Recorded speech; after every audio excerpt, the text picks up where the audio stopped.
Muy buenas amigos, les doy la bienvenida a un nuevo video largo de 1 hora de miedo con más historias de diferentes autores. En esta ocasión quiero mandarles saludos cordiales a Piero Dávila, Morticia01, Conor Fernández, Jonix Cartus, Andrés L. Cractro, Luana, Galx111, Deus Marte, Carol Muñiz, y a Irineo Maldonado. Pronto subiré los capítulos que faltan de la serie que estoy publicando, además del tráiler de la segunda temporada de Virus Z Positivo. Les agradezco por el apoyo a este canal que ha ido creciendo de a poco, porque ya somos más de 8000 suscriptores, donde esperamos alcanzar la cifra de los 10.000 en el año que viene.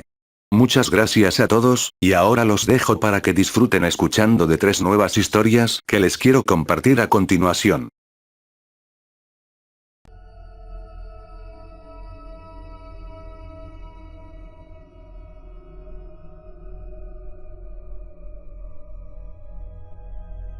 El espectro. Todas las noches, en el Gran Splendid de Santa Fe, Enid y yo asistimos a los estrenos cinematográficos. Ni borrascas ni noches de hielo nos han impedido introducirnos, a las 10 en punto, en la tibia penumbra del teatro. Allí, desde uno u otro palco, seguimos las historias del film con un mutismo y un interés tales, que podrían llamar sobre nosotros la atención, de ser otras las circunstancias en que actuamos. Desde uno u otro palco, he dicho, pues su ubicación nos es indiferente. Y aunque la misma localidad llegue a faltarnos alguna noche, por estar el Splendid en pleno, nos instalamos, mudos y atentos siempre a la representación, en un palco cualquiera ya ocupado. No estorbamos, creo. O, por lo menos, de un modo sensible. Desde el fondo del palco, o entre la chica del antepecho y el novio adherido a su nuca, Enid y yo, aparte del mundo que nos rodea, somos todo ojos hacia la pantalla. Y si en verdad alguno, con escalofríos de inquietud cuyo origen no alcanza a comprender, vuelve a veces la cabeza para ver lo que no puede, o siente un soplo helado que no se explica en la cálida atmósfera, nuestra presencia de intrusos no es nunca notada. Pues preciso es advertir ahora que Enid y yo estamos muertos. De todas las mujeres que conocí en el mundo vivo, ninguna produjo en mí el efecto que Enid. La impresión fue tan fuerte que la imagen y el recuerdo mismo de todas las mujeres se borró. En mi alma se hizo de noche, donde se alzó un solo astro imperecedero, Enid. La sola posibilidad de que sus ojos llegaran a mirarme sin indiferencia, deteníame bruscamente el corazón. Y ante la idea de que alguna vez podía ser mía, la mandíbula me temblaba. Enid. Tenía ella entonces, cuando vivíamos en el mundo, la más divina belleza que la epopeya del cine ha lanzado a miles de leguas y expuesto a la mirada fija de los hombres. Sus ojos, sobre todo, fueron únicos. Y jamás terciopelo de mirada tuvo un marco de pestañas como los ojos de Enid. Terciopelo azul, húmedo y reposado, como la felicidad que sollozaba en ella. La desdicha me puso ante ella cuando ya estaba casada. No es ahora del caso ocultar nombres. Todos recuerdan a Duncan Wyoming, el extraordinario actor que, comenzando su carrera al mismo tiempo que William Hart, tuvo, como este y a la par de este, las mismas hondas virtudes de interpretación viril. Hart ha dado al cine todo lo que podíamos esperar de él, y es un astro que cabe. De Wyoming, en cambio, no sabemos lo que podíamos haber visto, cuando apenas en el comienzo de su breve y fantástica carrera creó, como contraste con el empalagoso héroe actual, el tipo de varón rudo, áspero, feo, negligente y cuanto se quiera, pero hombre de la cabeza a los pies, por la sobriedad, el empuje y el carácter distintivos del sexo. Hart prosiguió actuando y ya lo hemos visto. Wyoming nos fue arrebatado en la flor de la edad, en instantes en que daba fin a 2 cintas extraordinarias, según informes de la empresa. El páramo y más allá de lo que se ve. Pero el encanto, la absorción de todos los sentimientos de un hombre, que ejerció sobre mí Enid, no tuvo sino una amargura. Wyoming, que era su marido, era también mi mejor amigo. Habíamos pasado 2 años sin vernos con Duncan. Él, ocupado en sus trabajos de cine, y yo en los míos de literatura. Cuando volví a hallarlo en Hollywood, ya estaba casado. Aquí tienes a mi mujer. Me dijo echándomela en los brazos. Y a ella. Apriétalo bien, porque no tendrás un amigo como Grant. Y bésalo, si quieres. No me besó, pero al contacto con su melena en mi cuello, sentí en el escalofrío de todos mis nervios que jamás podría yo ser un hermano para aquella mujer. Vivimos 2 meses juntos en el Canadá, y no es difícil comprender mi estado de alma respecto de Enid. Pero ni en una palabra, ni en un movimiento, ni en un gesto me vendí ante Wyoming. Solo ella leía en mi mirada, por tranquila que fuera, cuán profundamente la deseaba. Amor, deseo, una y otra cosa eran en mí gemelas, agudas y mezcladas. Porque si la deseaba con todas las fuerzas de mi alma incorpórea, la adoraba con todo el torrente de mi sangre substancial. Duncan no lo veía. ¿Cómo podía verlo? A la entrada del invierno regresamos a Hollywood, y Wyoming cayó entonces con el ataque de gripe que debía costarle la vida. Dejaba a su viuda con fortuna y sin hijos. Pero no estaba tranquilo, por la soledad en que quedaba su mujer.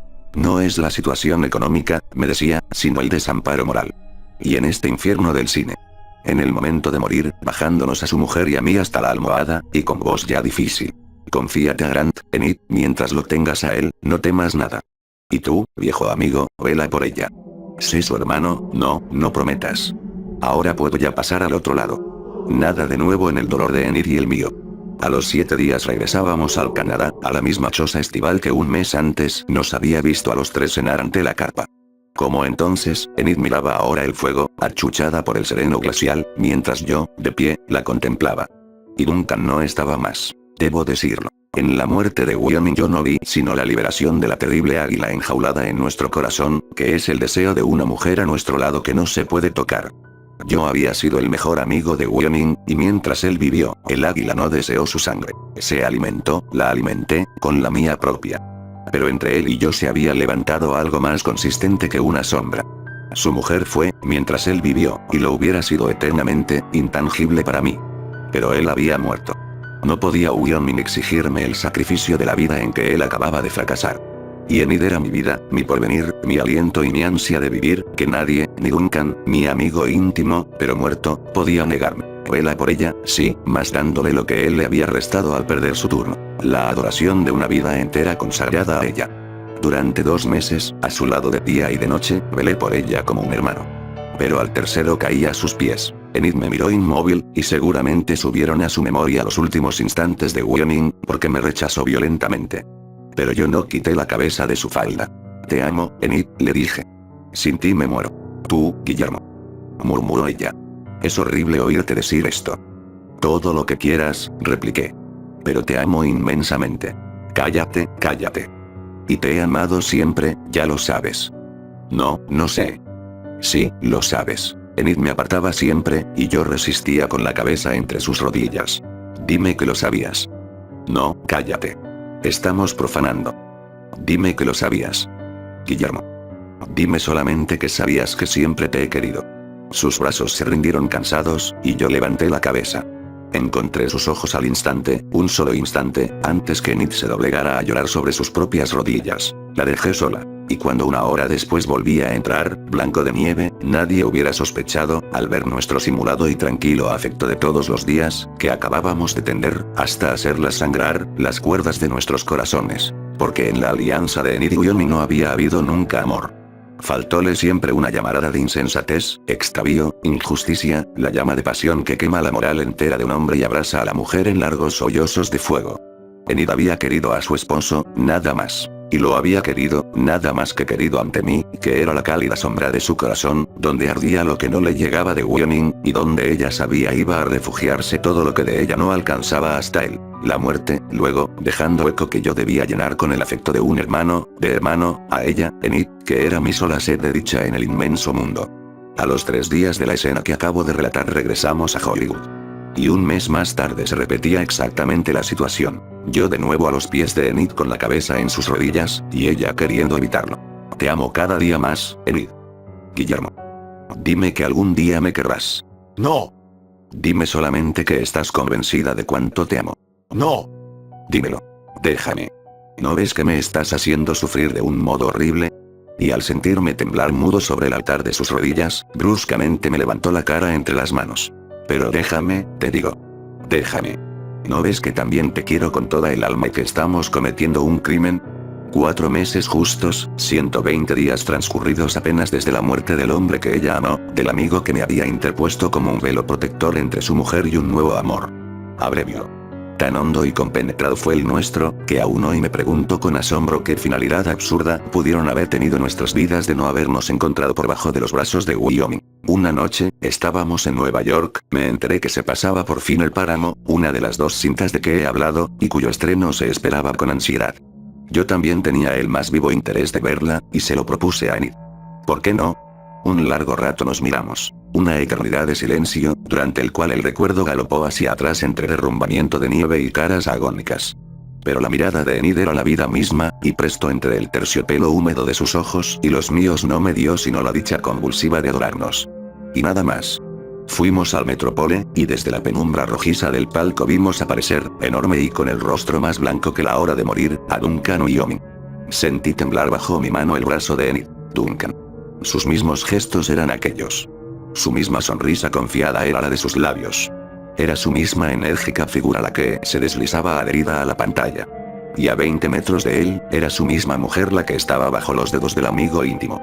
Mientras la sala estuvo a obscuras, ni Enid ni yo pronunciamos una palabra ni dejamos un instante de mirar. Largas lágrimas rodaban por sus mejillas, y me sonreía. Me sonreía sin tratar de ocultarme sus lágrimas. Sí, comprendo, amor mío, murmuré, con los labios sobre el extremo de sus pieles, que, siendo un obscuro detalle de su traje, era asimismo toda su persona idolatrada. Comprendo, pero no nos rindamos, ¿sí? Así olvidaremos. Por toda respuesta, Enid, sonriéndome siempre, se recogió muda a mi cuello. A la noche siguiente volvimos. ¿Qué debíamos olvidar? La presencia del otro, vibrante en el haz de luz que lo transportaba a la pantalla palpitante de la vida, su inconsciencia de la situación, su confianza en la mujer y el amigo. Esto era precisamente a lo que debíamos acostumbrarnos. Una y otra noche, siempre atentos a los personajes, asistimos al éxito creciente de El Páramo. La actuación de Wyoming era sobresaliente y se desarrollaba en un drama de brutal energía. Una pequeña parte de los bosques del Canadá y el resto en la misma Nueva York. La situación central constituía a la de una escena en que Wyoming, herido en la lucha con un hombre, tiene bruscamente la revelación del amor de su mujer por ese hombre, a quien él acaba de matar por motivos aparte de este amor. Wyoming acababa de atarse un pañuelo a la frente. Y tendido en el diván, jadeando aún de fatiga, asistía a la desesperación de su mujer sobre el cadáver del amante. Pocas veces la revelación del derrumbe, la desolación y el odio han subido al rostro humano con más violenta claridad que en esa circunstancia a los ojos de Wyoming.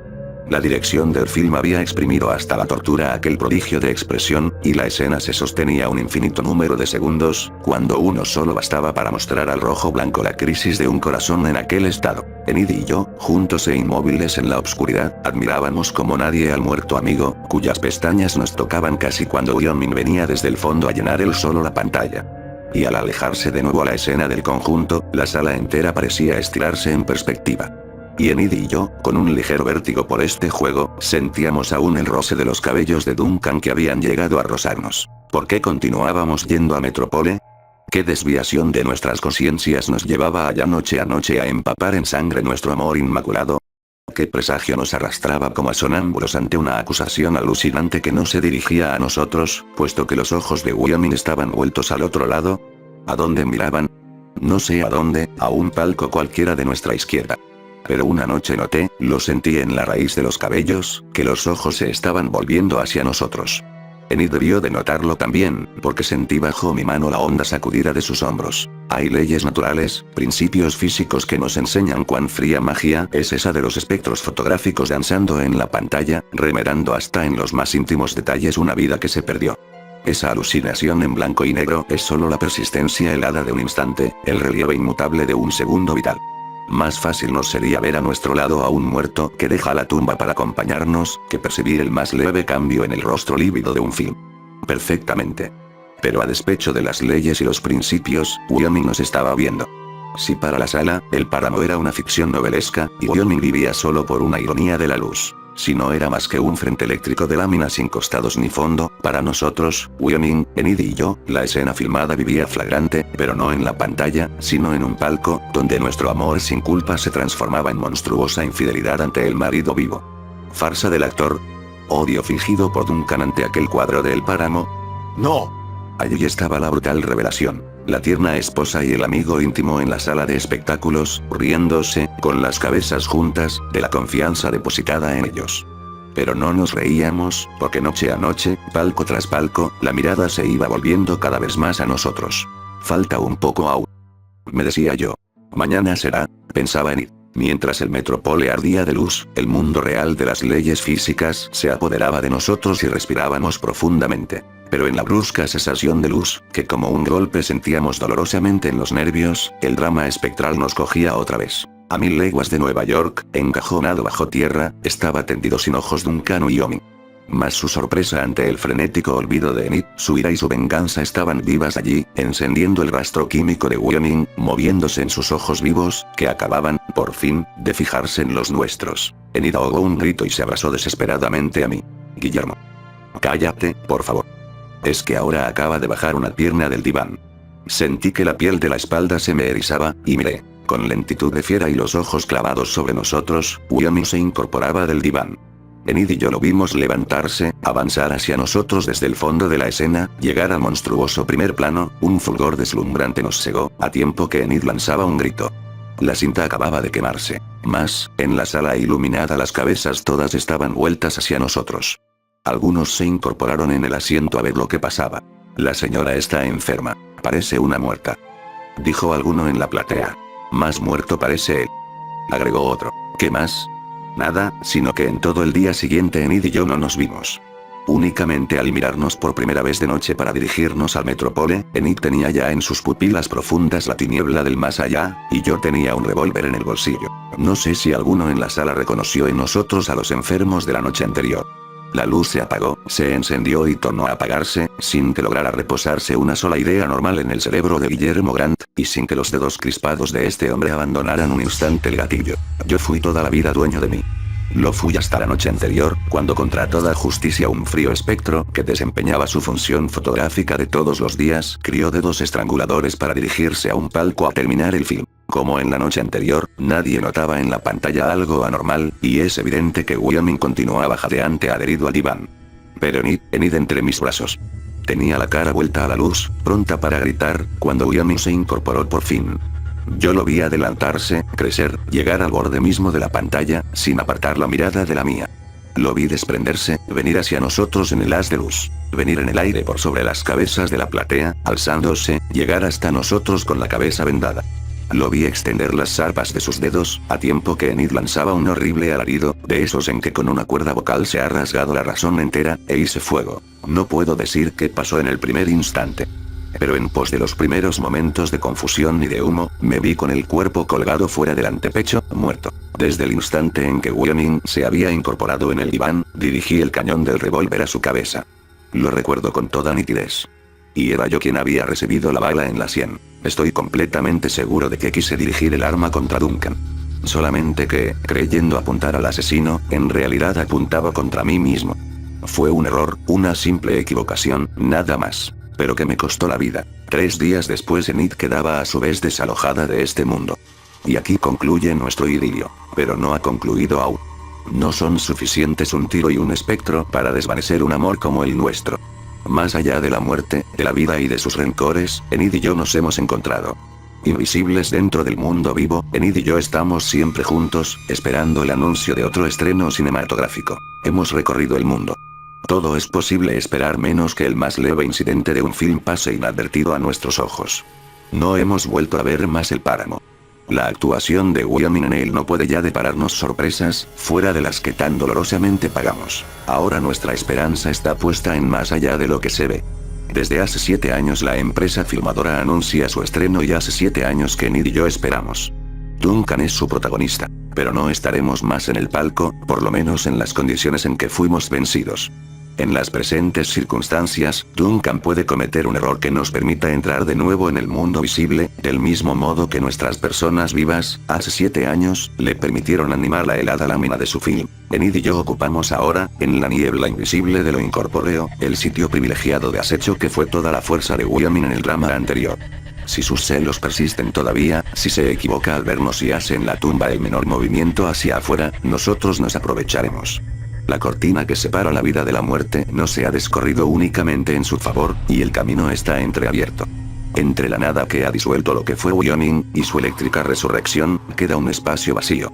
Al más leve movimiento que efectúe el actor, apenas se desprenda de la pantalla, Enid y yo nos deslizaremos como por una fisura en el tenebroso corredor. Pero no seguiremos el camino hacia el sepulcro de Wyoming. Iremos hacia la vida, entraremos en ella de nuevo. Y es el mundo cálido del que estamos expulsados, el amor tangible y vibrante de cada sentido humano, lo que nos espera entonces a Enid y a mí. Dentro de un mes o de un año, ella llegará. Solo nos inquieta la posibilidad de que más allá de lo que se ve se estrene bajo otro nombre, como es costumbre en esta ciudad. Para evitarlo, no perdemos un estreno. Noche a noche entramos a las 10 en punto en el Gran Splendid, donde nos instalamos en un palco vacío o ya ocupado, indiferentemente.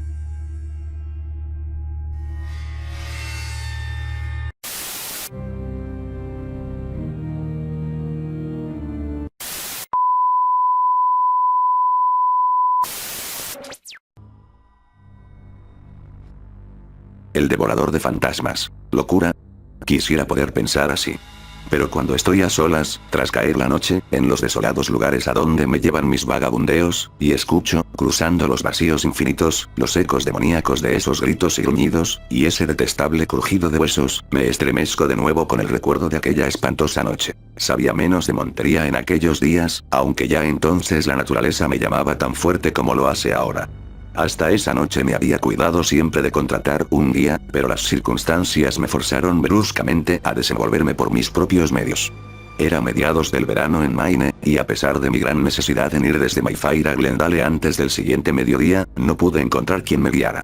A menos que tomase la larga ruta a través de Potolicet, que no me llevaría a tiempo a mi meta, habría de cruzar espesos bosques. Pero cada vez que preguntaba por un guía me topé con negativas y evasivas.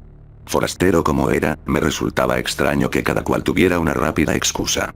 Había demasiados negocios importantes en ciernes para un villorrio perdido, y sabía que los lugareños mentían.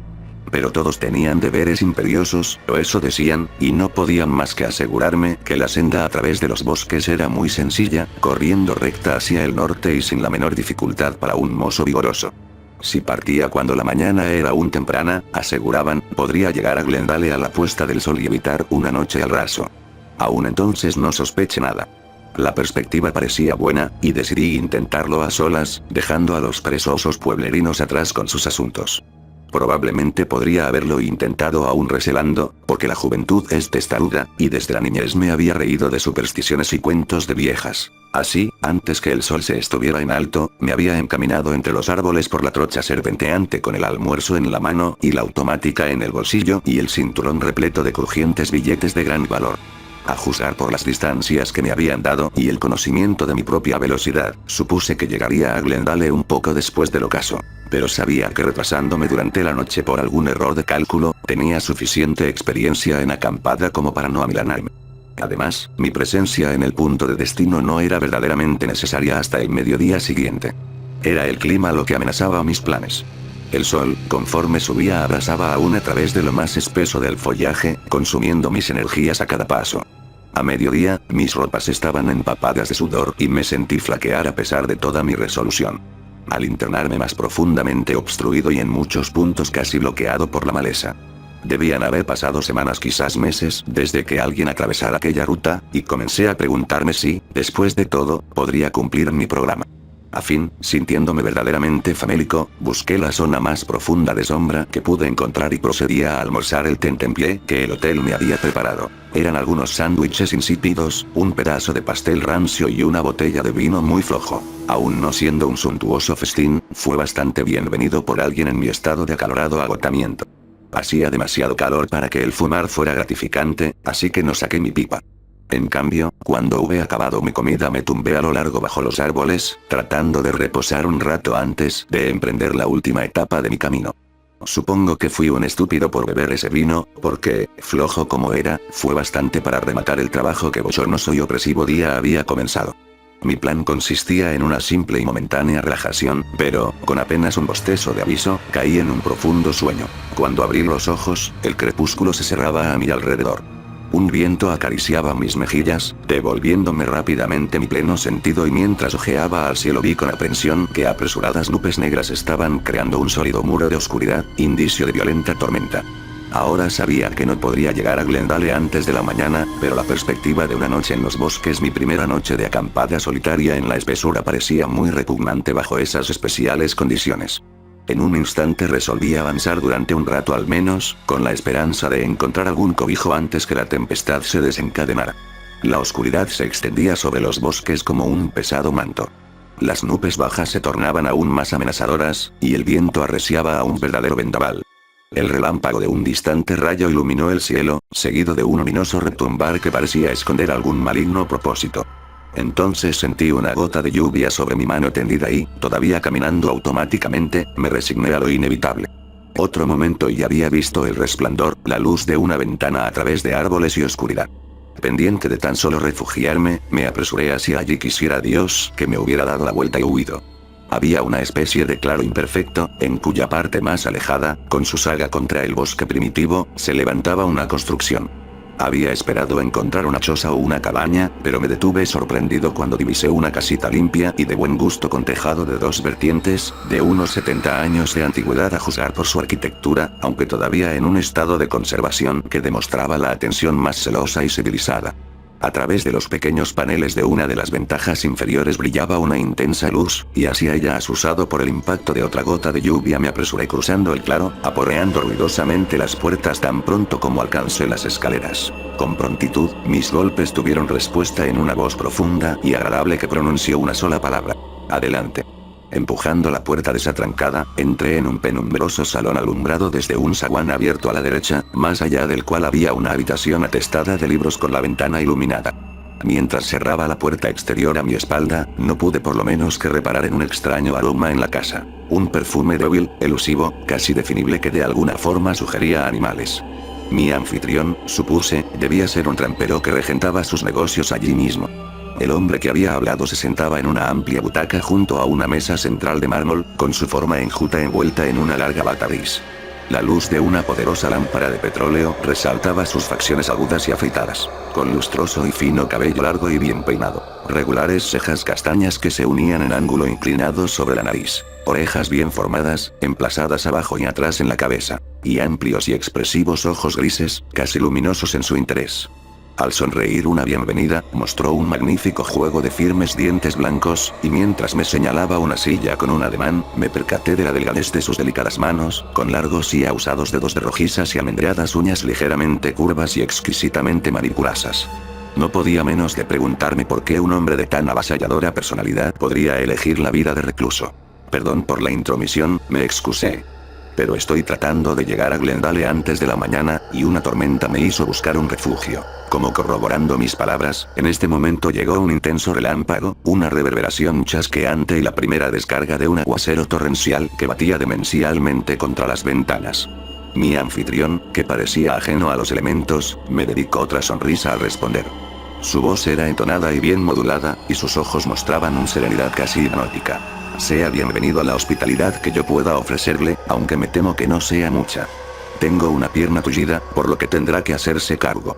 Si tiene hambre, encontrará abundancia en la cocina, abundancia de comida, no de ceremonia. Creí detectar una levísima traza de acento extranjero en su tono, aunque su lenguaje era fluido e idiomáticamente correcto. Alzándose a impresionante altura, se dirigió hacia la puerta con largos y renqueantes pasos y me percaté de los brazos inmensos y velludos que colgaban a cada lado, en curioso contraste con sus delicadas manos. Venga, invitó. Traiga a la lámpara con usted. Puedo sentarme igual de bien en la cocina que aquí. Le seguí al salón y a la habitación de más allá, y en esa dirección descubrí el montón de leña en la esquina y el aparador del muro. Unos instantes más tarde, mientras el fuego brincaba alegremente, le pregunté si no debería preparar comida para dos. Pero él declinó cortésmente. Hace demasiado calor para cenar, me dijo. Además, he tomado un bocado antes que usted llegara. Tras lavar los platos dejados por mi solitario refrigerio, me senté un rato, fumando satisfecho mi pipa. Mi anfitrión formuló unas pocas preguntas sobre los poblados vecinos, pero cayó en un sombrío mutismo cuando supo que era un forastero. Mientras guardaba silencio, no pude menos que sentir una calidad de extraño en él, un algo insólito y soterrado que a duras penas podía ser analizado. Estaba casi seguro, por otra parte, que yo era tolerado a causa de la tormenta, más que ser bienvenido con genuina hospitalidad. En lo que respecta a la tormenta, parecía haberse agotado. Fuera, ya había clareado puesto que había una luna llena entre las nubes y la lluvia había menguado hasta una simple llovizna. Quizás, pensé, podría completar mi viaje después de todo, una idea que insinué a mi anfitrión. Mejor aguardar hasta mañana, insistió. Dice que está pensando ponerse en marcha y hay sus buenas 3 horas hasta Glendale. Tengo 2 alcobas arriba, y es usted bienvenido a una si quiere quedarse. Había tal sinceridad en su invitación que disipaba cualquier duda que pudiera haber tenido acerca de su hospitalidad, y decidí que su silencio era el resultado del largo aislamiento de sus semejantes en estas soledades. Tras permanecer sentado sin proferir palabra durante el tiempo que tardé en fumar 3 pipas, finalmente comencé a bostezar. Ha sido un día más bien agotador para mí, admití. y creo que sería mejor que me fuera a la cama.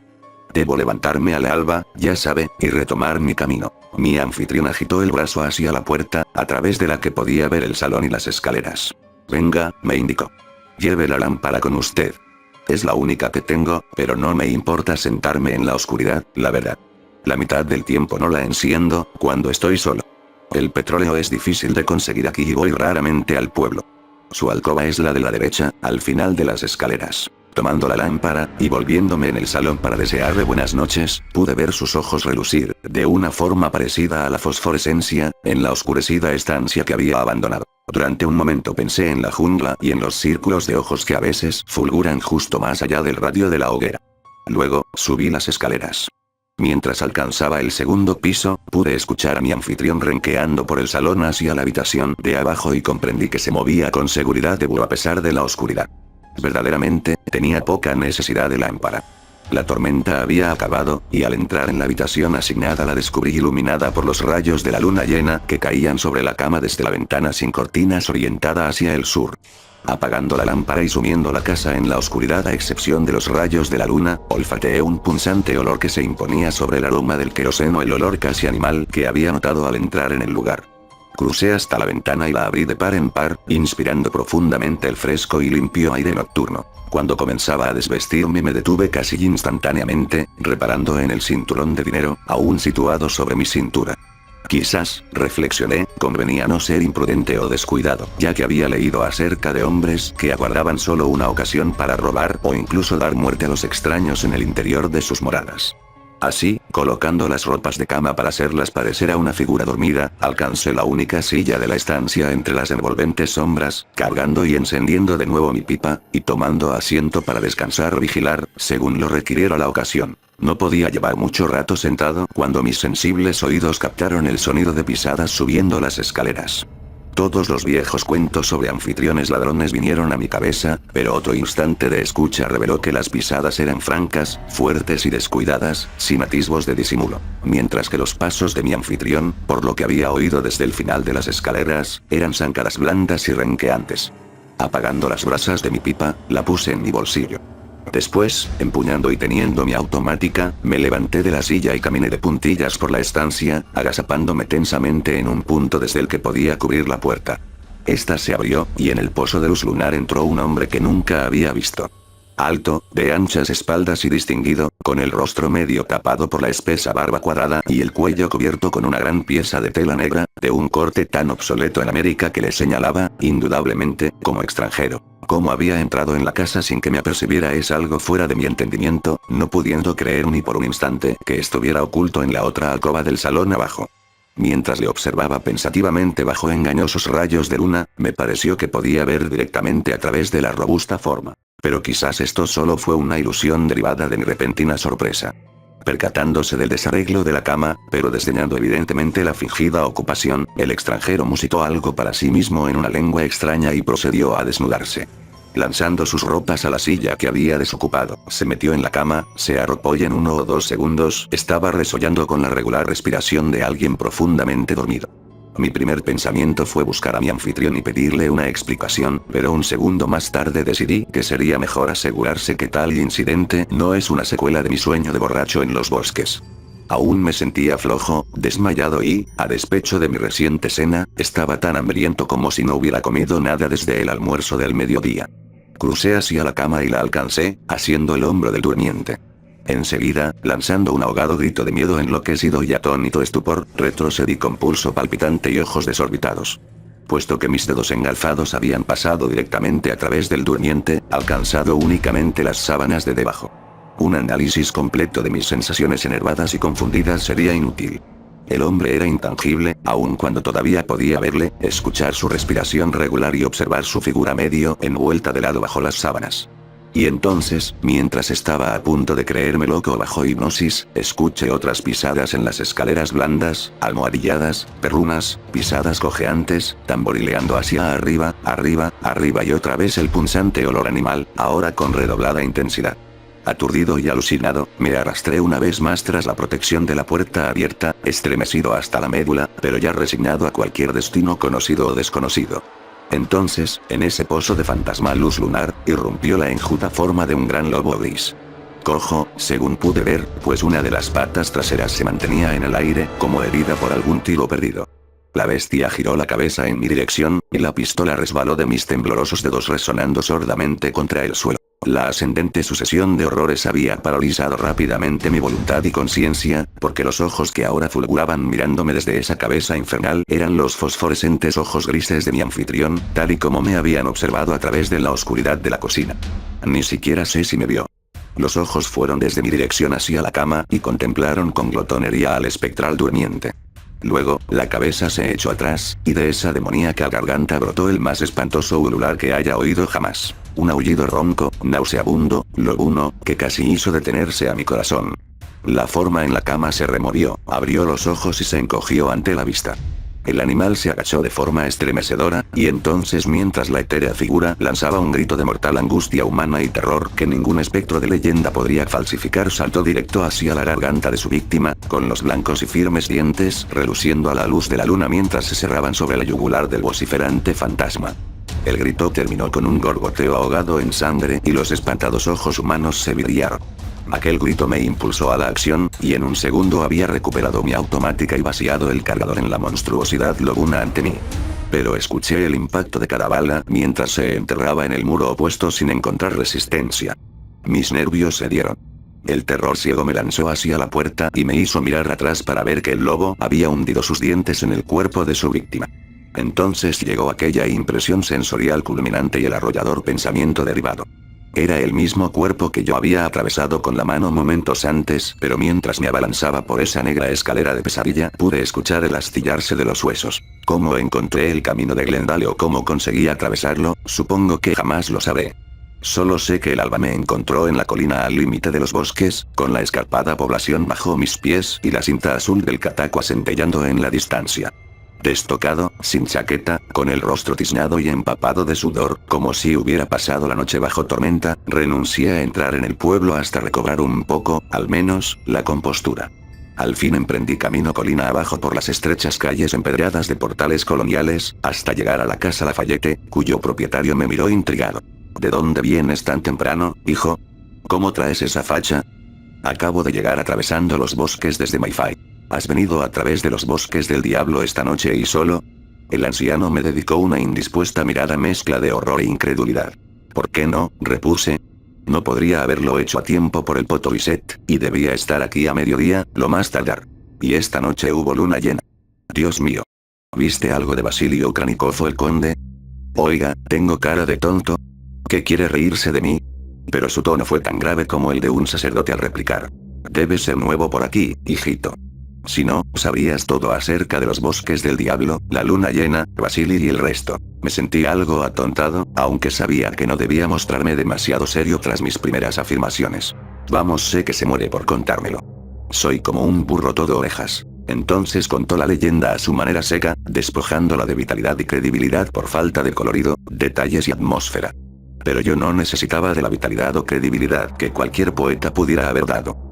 Rememorar lo que había presenciado y recordar que no había oído el cuento hasta después de haber tenido la experiencia y huido del terror de aquellos fantasmales huesos astillándose.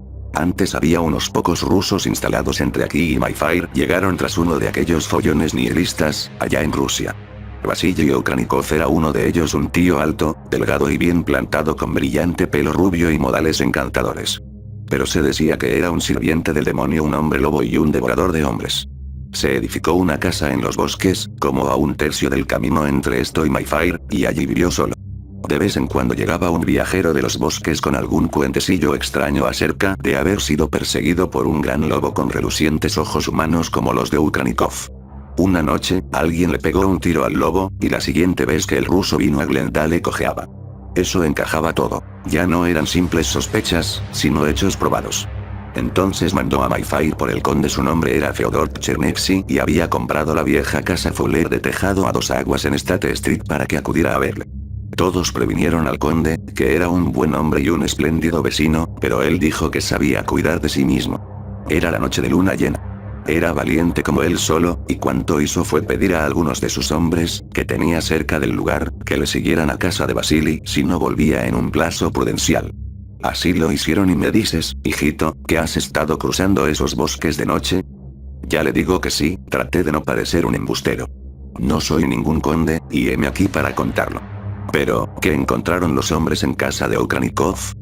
Encontraron el cuerpo destrozado del conde, hijito, y un fibroso lobo gris agazapado sobre él con fauces ensangrentadas.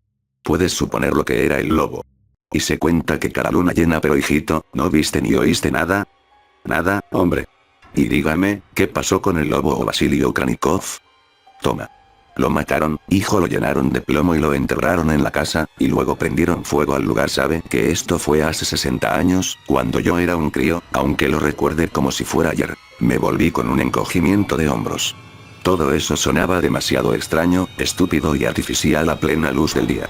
Pero, a veces, cuando estoy a solas tras la caída de la noche en lugares desiertos, y escucho los ecos demoníacos de esos gritos y bramidos, y ese detestable crujir de huesos, vuelvo a estremecerme con el recuerdo de aquella espantosa noche.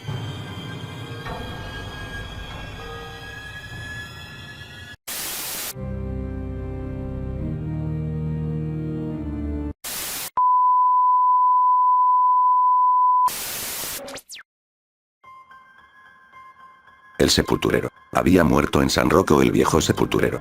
Se proclamaba a diario que el puesto estaba disponible, pero habían pasado 3 semanas o más sin que nadie se presentara a ocuparlo. Y como durante todo este tiempo no había muerto nadie, la cosa no parecía urgente y esperaban con tranquilidad. Esperaban, hasta que una tarde de mayo apareció un forastero, que quería hacerse cargo del empleo. Gita, la hija del podestá, fue la primera en verlo.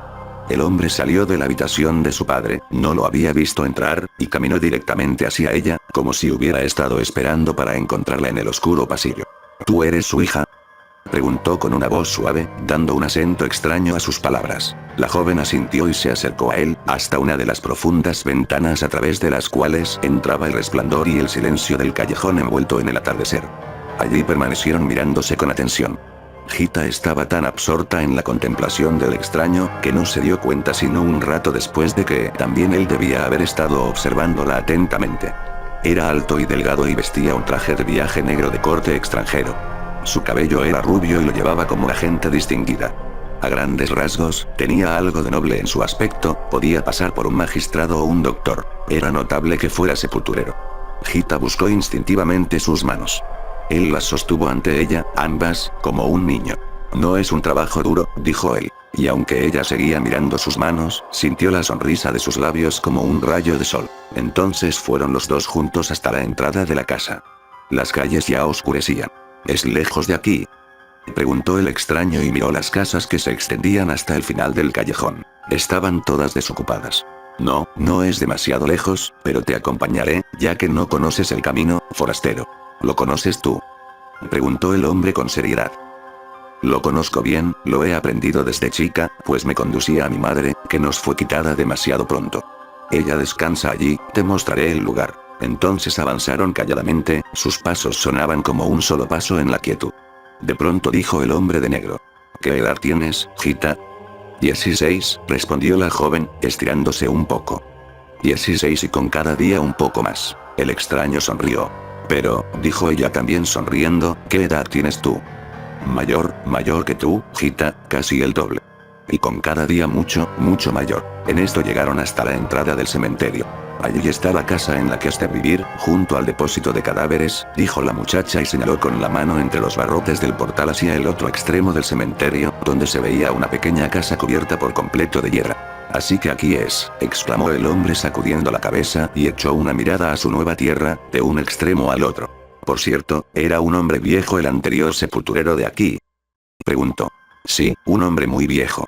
Vivía aquí con su mujer, que también era muy vieja, pero ella se fue inmediatamente tras la muerte de su marido, no sé a dónde. El extraño dijo solo. Bien, pero parecía pensar en algo completamente distinto. De pronto se volvió hacia Gita. Debes irte ahora, niña, se ha hecho tarde. ¿No tienes miedo de andar sola? No. Siempre ando sola. Pero tú, ¿no tienes miedo de quedarte aquí? El extranjero sacudió la cabeza, tomó la mano de la joven y la sostuvo con un apretón seguro y suave. Yo también estoy siempre solo, dijo, y entonces murmuró la chica repentinamente casi sin aliento. Escucha. y ambos escucharon un ruiseñor, que entre las zarzas del cementerio comenzó a cantar, y se vieron por completo rodeados por la música creciente y como abrumados por la nostalgia y la gloria de esta canción. A la mañana siguiente empezó el nuevo enterrador de San Rocco con su trabajo. Comprendía su tarea singularmente bien. Renovó el patio del cementerio y lo convirtió en un gran jardín. Las viejas tumbas abandonaron su melancólica tristeza y se ocultaron tras mantos de flores y crecientes ramas. Más allá, pasando la mitad del camino, donde antes crecía un pasto ralo y descuidado, armó el hombre lechos de flores, similares a los de las tumbas de la entrada, para que ambas mitades del cementerio tuvieran la misma importancia. La gente que venía de la ciudad, no podía al principio encontrar a sus queridos muertos, incluso sucedió que una vieja madrecita se había arrodillado y lloraba junto a uno de los lechos vacíos a la derecha del camino, sin que su triste plegaria llegara a su hijo perdido, que yacía más allá, bajo claras anémonas. Pero la gente de San Rocco, que veía este cementerio, ya no sufrió tanto a causa de la muerte. Si alguna vez alguien moría, y se trataba mayormente de gente anciana en esta memorable primavera, entonces la procesión era siempre larga y desolada, pero en el jardín en cambio era siempre como una pequeña y tranquila celebración. Las flores parecían crecer impulsivamente por todos lados, eran colocadas tan rápidamente sobre la tumba, que daba la impresión de que la boca negra de la tierra se había abierto para decir flores, miles de flores. Gita veía todos estos cambios. Ella estaba casi siempre afuera con el extranjero. Lo acompañaba mientras trabajaba, le hacía preguntas y él las contestaba. La pala marcaba el ritmo de la conversación y a menudo la interrumpía. Lejos, desde el norte respondía el extraño a una pregunta. De una isla y se agachaba para arrancar unas malezas del mar. De otro mar. Un mar que con los de ustedes, lo escucho a veces a la noche respirar profundo, aunque está a más de 2 días de viaje de aquí, tiene poco en común. Nuestro mar es sombrío y cruel, y ha hecho a los hombres que allí viven tristes y callados.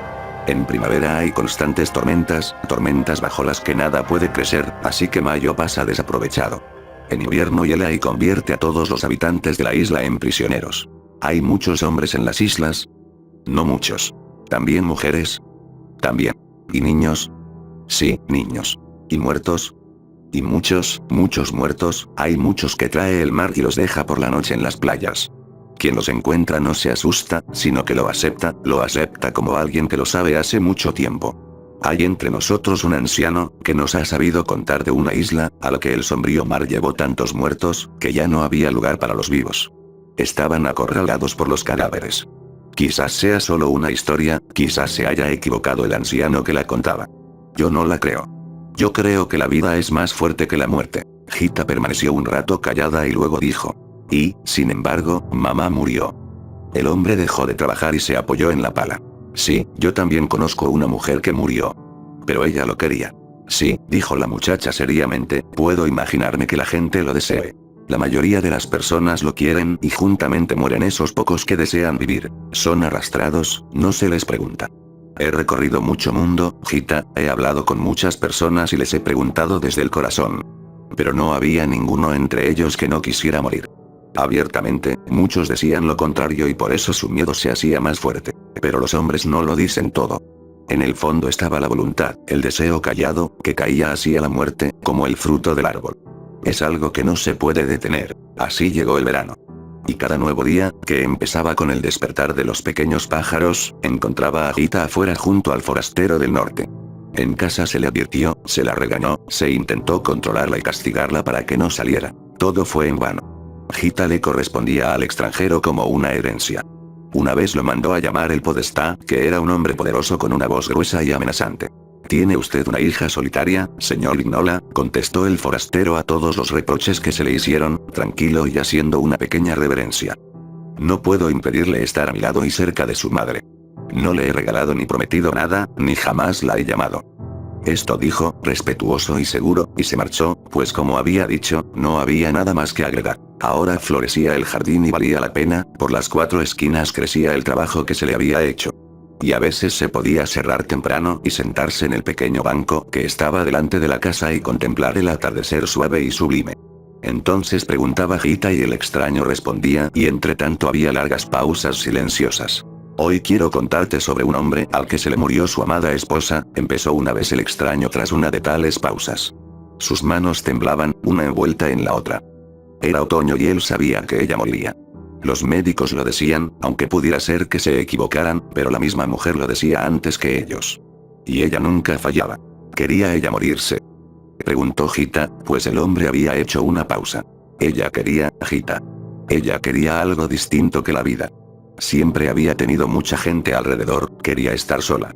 Sí, eso era lo que quería. De chica, nunca había podido estar sola como tú, y cuando se casó, supo que estaba sola.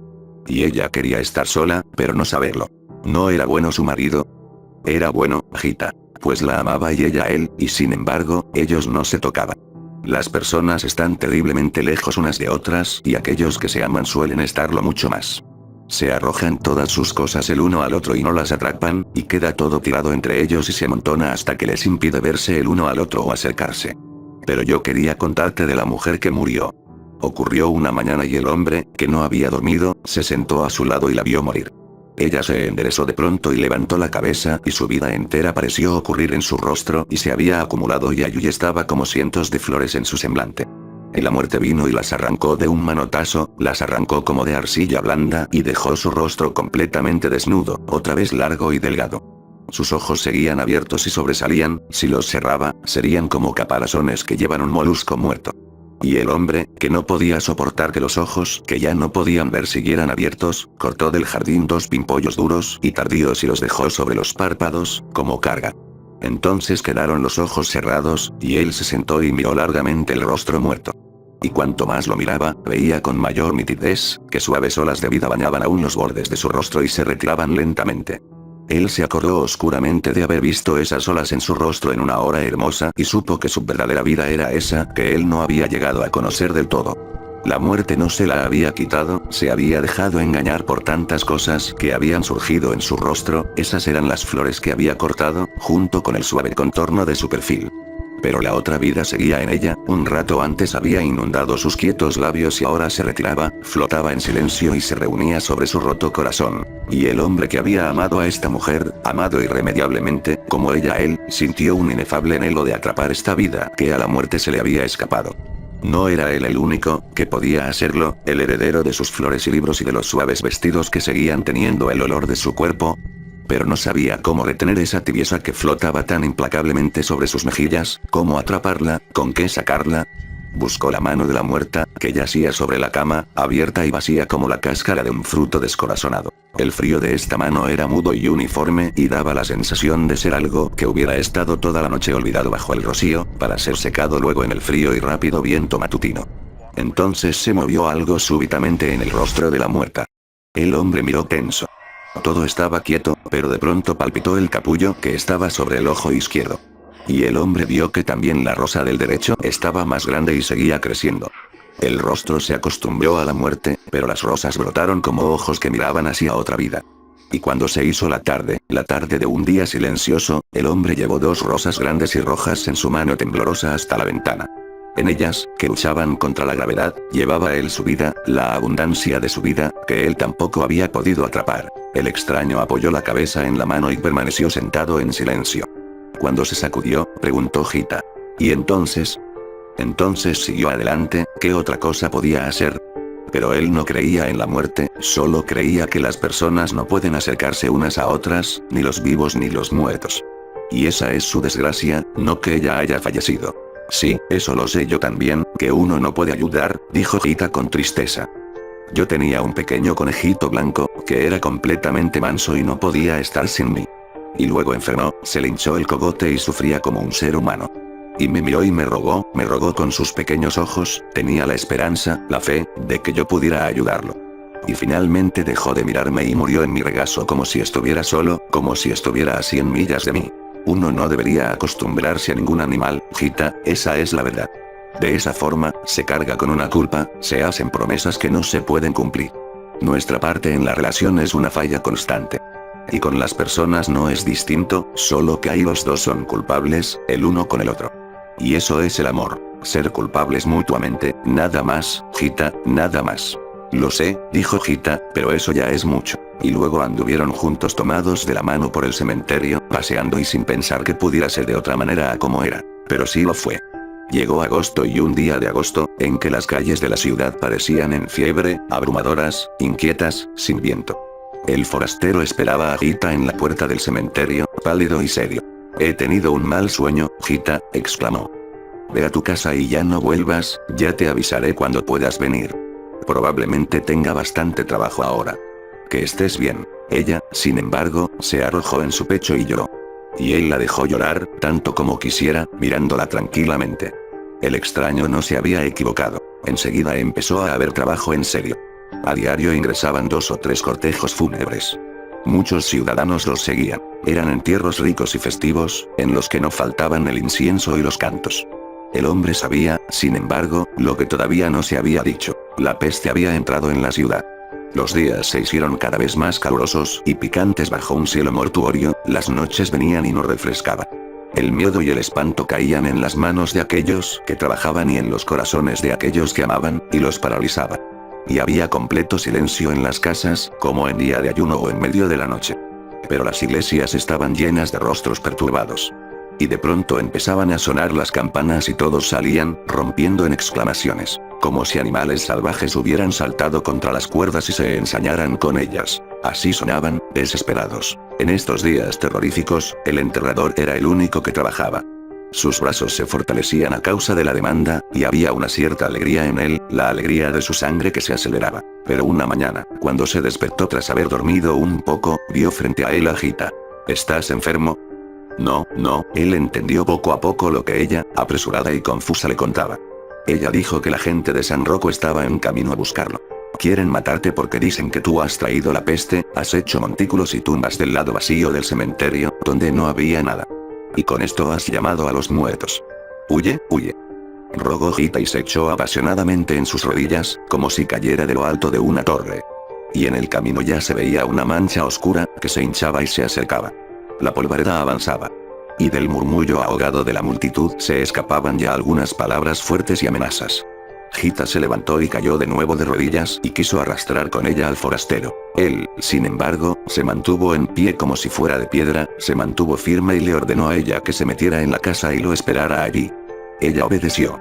Entró y se arrodilló detrás de la puerta, mientras sentía los golpes de su corazón en el cuello, en las manos, en todos lados. Entonces cayó una piedra y luego otra. Las escuchó ambas golpear contra el cerco. Gita no se aguantó más.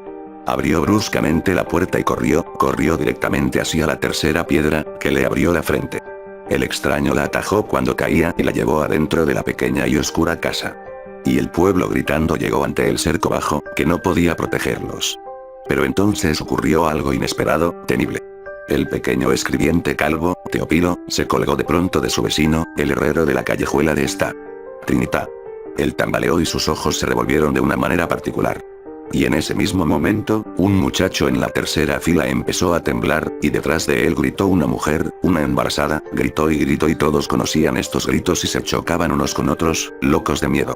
El herrero, un hombre grande y fuerte, tiritaba y sacudía el brazo, al que se había agarrado el escribiente, como si quisiera sacarlo volando, sacudía y sacudía. Y en la casa, Gita, que yacía en la cama, volvió finalmente en sí y escuchó.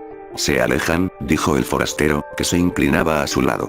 Ella ya no podía verlo, pero tanteó suavemente su rostro, para recordar una vez más cómo era. Para ella era como si hubieran vivido largo tiempo juntos. Años y años. Y de pronto dijo. El tiempo no importa, ¿verdad? No, dijo él, Gita, el tiempo no importa. Él entendió lo que había querido decir y ella murió. Y la enterró en una tumba en medio del camino, en el brillante y suave césped. Y vino la luna y fue como si la hubiera enterrado en plata. Y la dejó sobre flores y la cubrió con flores. Tú, amada, dijo y permaneció un rato en silencio. Pero luego se levantó enseguida, ya que tenía miedo de la quietud y la meditación, y empezó a trabajar. Todavía quedaban 7 ataúdes sin enterrar. Habían llegado al cementerio en el curso del día. Sin mucho cortejo, aunque en uno de ellos, particularmente amplio y de roble, estaba Giambattista Vignola, el podestá. Así fue que todo cambió. Ya no había servicios.